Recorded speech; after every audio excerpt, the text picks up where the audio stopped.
Today we're going to be talking about the threat that free speech might be under in Britain. This is, I think, a very timely topic given what's happened with Glastonbury. Everybody talking about the Bob Vylan incident, which we will get into. I'm assuming a lot of people watching this video will know about it, but even if you don't worry, it will be covered in detail. Across the world, people are looking increasingly at Britain as being a bit draconian on free speech and a bit of a place where free speech is under threat. For instance, in America, it's constantly talked about. When I meet American guests in Westminster, which I sometimes do with my day job, that's a classic thing that they will always say, "Man, that free speech stuff, it's a thing to them. They really think that free speech is under massive threat in Britain. Like there's gulags and stuff, which there isn't. But there is a growing problem. Just to give you an example of how this is seen across the world, right? So this is Tablet, and it's a conservative American magazine, but nevertheless, listen to this. Britain's draconian speech laws come with jail time for housewives and pensioners who post the wrong opinions on social media. The New York Post in February of this year said, J.D. Vance tangles with British PM Starmer over infringements on free speech in contentious Oval Office meeting.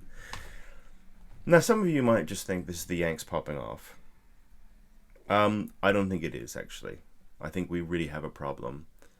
And I think it's worth seeing this through the lens of two cases. One is the case of Lucy Connolly, who is the wife of a Tory councillor who's currently serving a 31-month prison sentence for a social media post. And the other figure is Bob Vylan, this chap from Glastonbury who chanted death to the IDS. I think that looking at the two of them can tell us a lot about the issue of free speech in Britain. And my basic thing is I'm increasingly worried about free speech in this country, for the reason being is that I feel like more and more the essence of what free speech is dying. And what that means is what free speech is genuinely about is it's when people want to defend the right of people they disagree with to air their opinions, even if those opinions are offensive to them, because they value free speech that much. And I'm very much in that camp, as you'll see as this video goes along. And what I'm worried about is increasingly we're seeing a situation where people want free speech for their side, whatever in their head that side is, probably go along a right-left axis. So people feel like when a right-winger says something contentious, they say, free speech, everybody should be allowed to say what they like. It's draconian to shut down speech. But when a left-winger says something they don't like, this is incitement to violence and this is horrible and this person should be locked up, and vice versa. I think one of the problems we've got is it's probably true, and as this goes along, I think I'm going to explore this. It's certainly true that I think that the right-wingers are being punished much more often and much more harshly for their speech than people on the left. And I think I can demonstrate that really just through talking about the Connolly case and the Vylan case. You know what I mean? The Vylan example, because it's not even a case, because as we will see, there's Bob Vylan isn't facing any criminal charges as far as I can tell. There's supposed to be some sort of investigation, but that's not going to go anywhere. I mean, if Bob Vylan faced 1 minute of prison for the death to the IDF chant at Glastonbury, I would be very shocked. But also, I don't think he should, which I'll get to. Again, free speech. Right, so let's just talk about Lucy Connolly first, right? Lucy Connolly, like I say, wife of a Tory councillor. Last year, during the Southport incident, and just to briefly go over the Southport incident, I don't really want to cover it because it's in depth, because it's so horrible. But a 17-year-old guy named Axel Ruda Kubiana, he was born in Rwanda he was born in Cardiff to Rwandan immigrants, and he went into a dance club, basically a dance club for children, a sort of weekend, thing that if you're a mum, you'd send your kid to. And he murdered 2 of the children or 3 of the children. I don't even want to look it up because the whole thing was so upsetting. He killed some kids. It was horrible. Thankfully, he's in prison, as he should be. 52-year sentence. Great, bang to rights. Anyway, in the midst of all this, people got very upset. And there were demonstrations, there were riots, there were people getting upset. It was all very odd because it was sort of based on migrant hotels, which is understandable. But Axel Ruda wasn't in a migrant hotel. He wasn't an illegal immigrant. So it was slightly odd that this was the thing that kicked things off. But anyway, it was a horrible incident, and children being murdered. I'm a father myself. I found it very upsetting. Not enough to tweet something horrible, but nonetheless, that's what Lucy Connolly did. She basically put out a post on Twitter /X saying that I'm not going to go over the whole elements of the tweet or repeat the tweet, but basically it was set fire to all the hotels, deport all these people. If this makes you racist, so be it. She posted it on X. It got some traction. There's something like that is going to get traction on X. And then she deleted the post 3 hours later. Nonetheless, she was arrested. There's some... I've heard some reporting saying that she was pressured into pleading guilty. I can't confirm that. I don't know. Have I heard that from a great source that I feel really confident in quoting here? No, but it's worth just saying that it does seem odd that she pleaded guilty, and there has been some inference that she was told that if she just pled guilty, she would just basically get like a slap on the wrist, like a ticket or something for 50 quid, and she could go home to see her child, which she was desperate to do because she has a child. I can't remember how old she is, but she's got 1 child, I believe. Anyway, by pleading guilty, then they threw the book at her, and she got 31 months. So that's 2 years and 7 months of prison for a social media post. Now, let's examine this, okay? Just right now. I think what she posted was horrible. I'm certainly not defending it in any way. Do I think it was racist? Yes. Do I think it was an incitement to violence? I think it's on the cusp of it, but I don't think it is clearly... I don't think her post is clearly criminal. And actually, given that, this was someone without any sort of criminal record who I don't think anyone could really say... she clearly felt remorse for it. She deleted it. I think that if she had posted something like this, I would have said, I think we probably do need to make an example of stuff like this. So if she had said, there is a hotel in such and such a town, the town I live in, and the address is X, whatever, and she gave the whole address, and she said, I want people to go, this is full of rapists and whatever, and she made all sorts of horrible inferences about the people in the hotel, and then she said, I want you all to go and burn it down. I think that would have... that's incitement to violence. I'm a real free speech nut. I'm a real free speech purist. But yeah, saying, if you've got an audience and you say to people, you should kill these people and here's where they live and go do it, then I think, incitement to violence is a good check on freedom of speech. And I don't think you can just get away. You can't just say freedom of speech if you incite violence. But I think... I thought what she wrote was horrible, and I am not defending it in any way. But what I am saying is I certainly don't think she should have got 2 years and 7 months. And in fact, I don't think the criminal justice system should have come into it at all. That's what I feel. So I'll return to Lucy in a minute, but I think the flip side to this is the Bob Vylan Glastonbury incident. So his is very easy to explain. Everybody's focusing on the death to the IDF chant. I think as they should, because that was the worst thing he said. But he had actually said before that something about he had a boss who was a Zionist who he hated. So there was some stuff beforehand that sort of situated it a little bit. When looked in the round, do I think the whole thing was anti-Semitic? I personally, as a matter of my opinion, think that it was anti-Semitic, and that whether he knows it or not, whether he intended it to be anti-Semitic or not, I think that it was anti-Semitic. It was also chanting death to people, so a certain group of people. And okay, it was death to an army.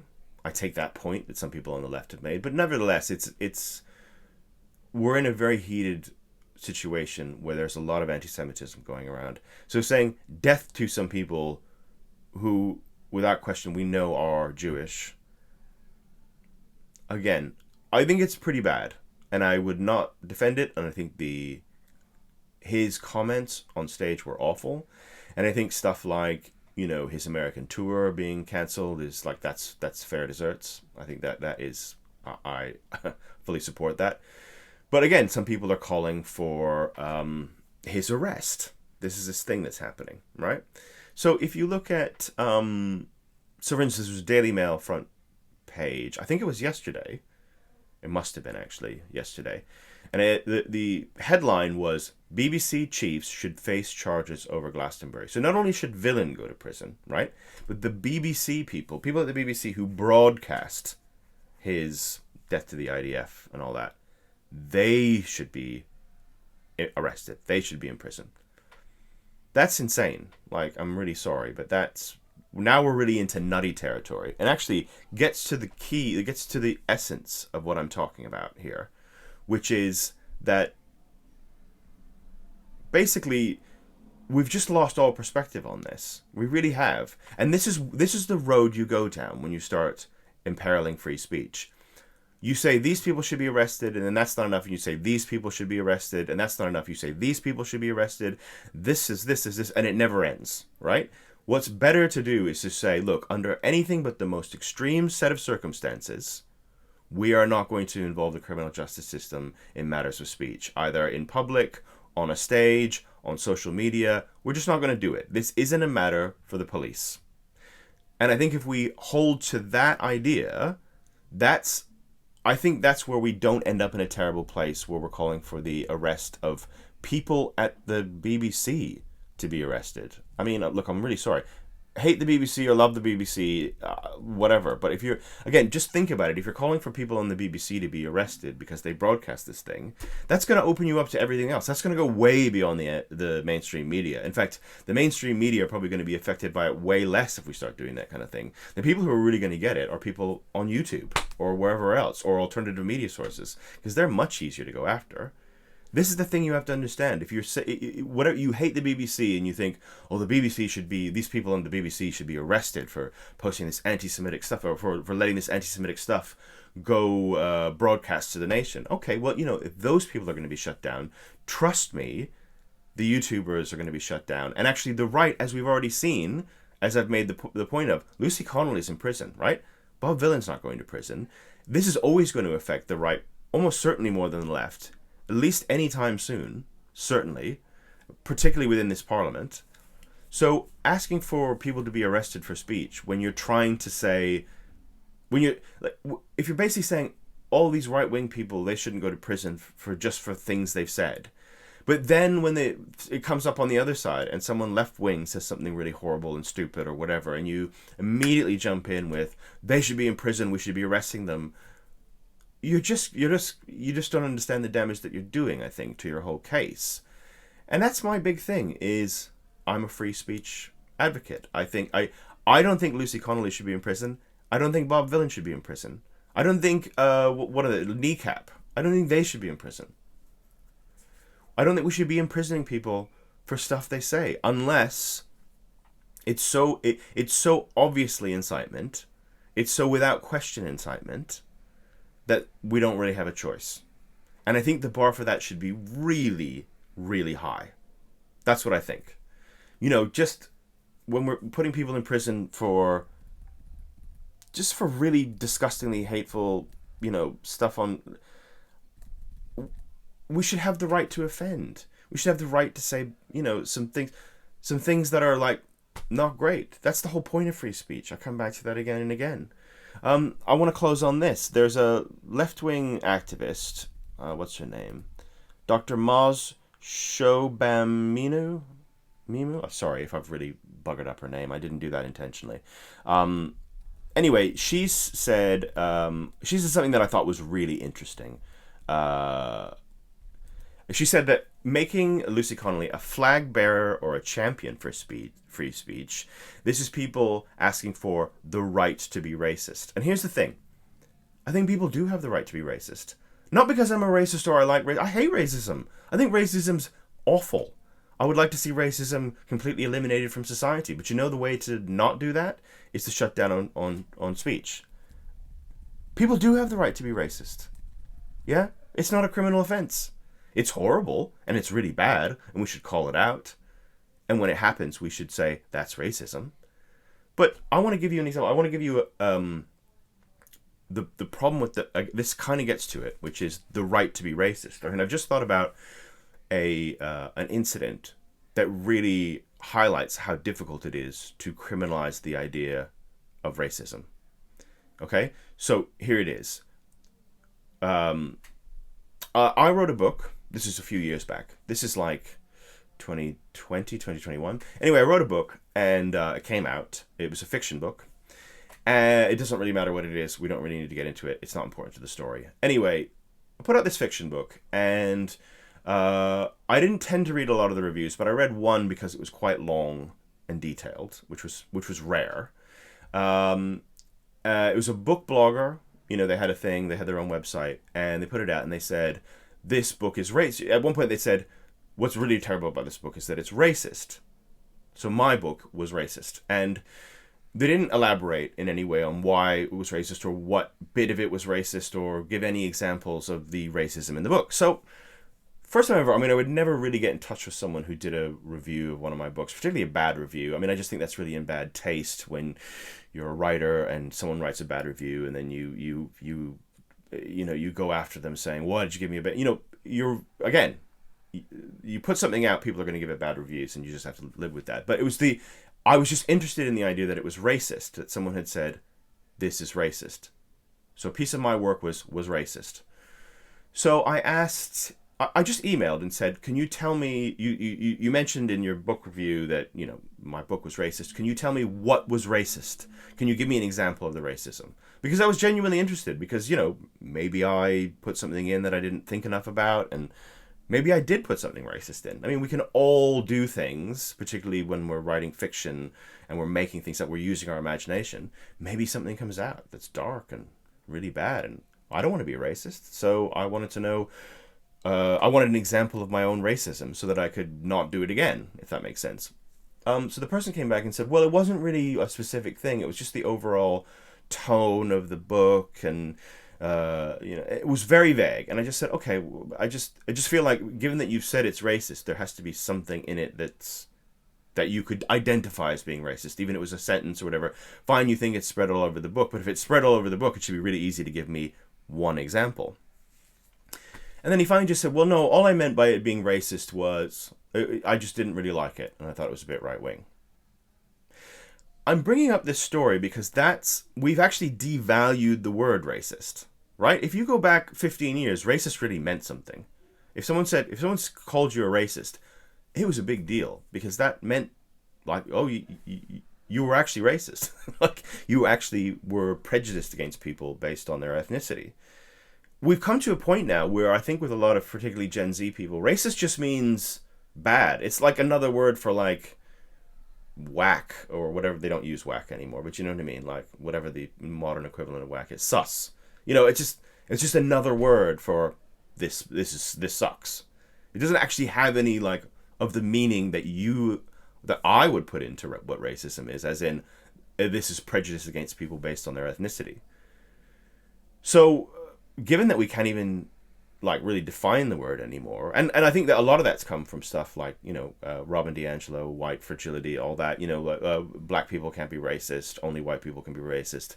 We've just muddled what racism means. So more than ever, we need to give people the right to be racist, because actually we don't even know what racism is, and someone could be accused of being racist without it actually meaning racism in any meaningful sense. So racism's bad.